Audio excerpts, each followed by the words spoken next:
Hari ni kita nak buat biskut favourite semua orang masa kecil-kecil dulu, Ice Jam Cookies. Satukan butter dan gula icing yang telah diayak di dalam mangkuk. Sebatikan semua bahan, kemudian masukkan sedikit esen vanila. Lepas tu masukkan pula tepung gandum dan tepung jagung.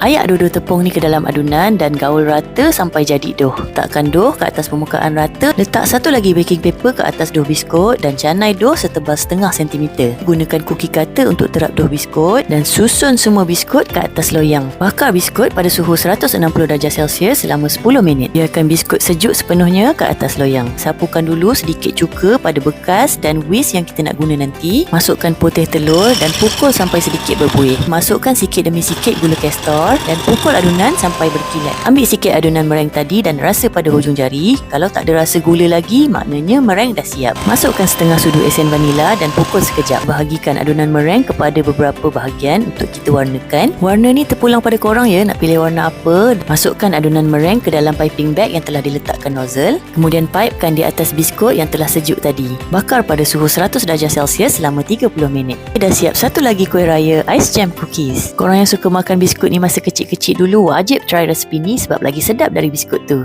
Selamat mencuba!